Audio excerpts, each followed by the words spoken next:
وسیلہ کہیں آیا ہے؟ ہم تو اللہ سے مانگنا چاہیے، اللہ سے ڈائریکٹ مانگنا چاہیے، یا آپ کیوں اس دروازے پر آتے ہیں، کیوں علم پکڑ کے دعا کرتے ہیں، کیوں عزا خانے میں جا کر بات کرتے ہیں؟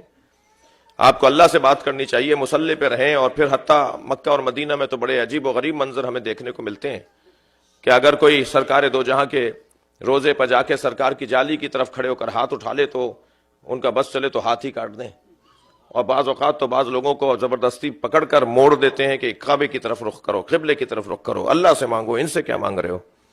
یہ منظر بہت زیادہ دیکھنے میں آتے ہیں. اور بعض اوقات تو طبیعت اتنی مقدر ہوتی ہے، خراب ہوتی ہے کہ یا اللہ ان لوگوں سے کب ہماری جان چھٹے گی، کب جو ہے وہ جو ہے مکہ اور مدینہ نبی کے چاہنے والوں اور عاشقوں کے ہاتھ میں آئے گا، کب بدتمیزوں سے ہمیں نجات ملے گی.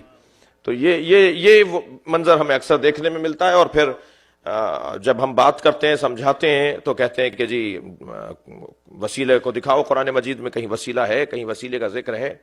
یہ دو آیتیں بھی جو ہیں، پہلے تو کہتے ہیں جی کوئی وسیلہ دکھاؤ، قرآن میں لفظ وسیلہ آیا ہے. جب لفظ دکھا دیتے ہیں تو کہتے ہیں اس سے مراد یہ نہیں ہے، اس سے مراد وہ ہے. میں ایک فورم پر تھا، مجھ سے کہنے لگے جو وسیلے کی آیت، میں نے کہا جی آیت وابتغوا الیہ الوسیلہ، کہنے لگے اس سے مراد تو جہاد ہے. میں نے کہا اگر اس سے مراد جہاد ہے تو آگے پھر کیوں کہا جا رہا ہے کہ اللہ کی راہ میں جہاد کرو؟ اگر وسیلہ بھی جہادی ہے تو پھر یہ جہاد کی بات آگے کیوں آ رہی ہے؟ وسیلہ کچھ اور ہے، جہاد کچھ اور ہے. پہلے اپنا بڑا مانو، پھر میدان میں اترو. پہلے طے کرو تمہارا سربراہ کون ہے، کون ہے اس قابل. صلوات پڑھیں محمد و آل محمد.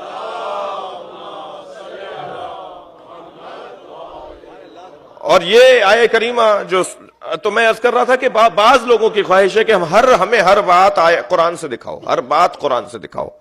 پہلے تو ان سے میں مخاطب ہوں کہ تمہیں یہ کس نے بتایا ہے کہ یہ قرآن ہے؟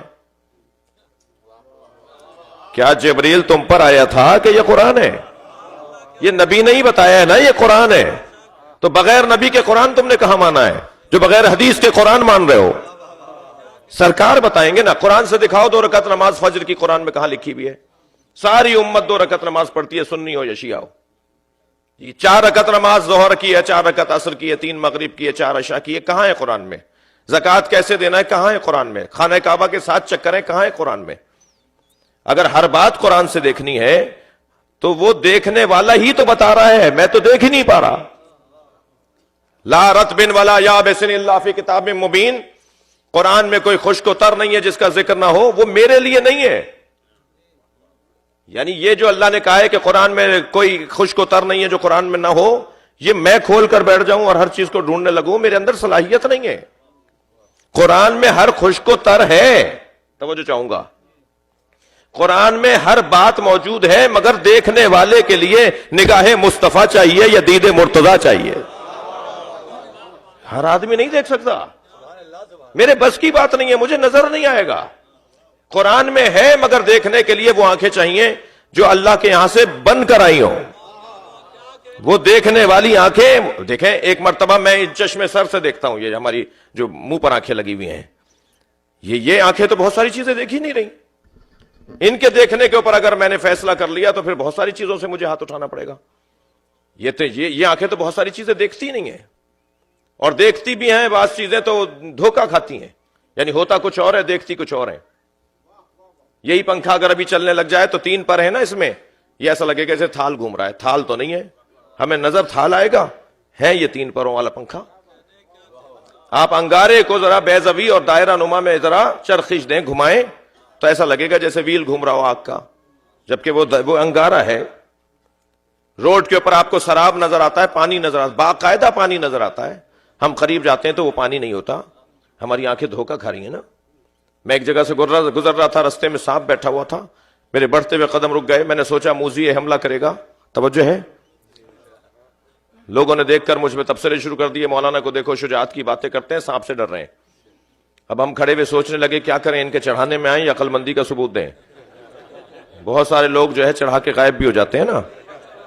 تو ابھی ہم کھڑے سوچ رہے تھے کہ آگے بڑھوں گا تو یہ سانپ ہے، حملہ کرے گا، یہ ڈسے گا.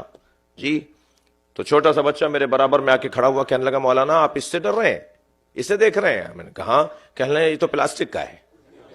تو جیسے ہی مجھے معلوم ہوا سانپ پلاسٹک کا ہے، میں نے اسی پر پیر رکھا اور گزر گیا. جب حقائق روشن ہو جاتے ہیں تو اقدامات بھی تبدیل ہو جاتے ہیں. حقائق کو روشن کرنے کو بصیرت کہا جاتا ہے. اور بصیرت چشمے سر سے نہیں آتی، چشمے جان سے آتی ہے۔ صلوات پڑھیں گے محمد و آل محمد پر۔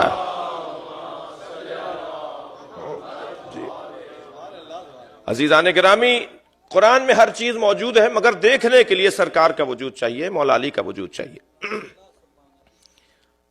ہر بات قرآن سے دکھائیے جی انہیں، کہنے ماتم دکھائیے قرآن سے۔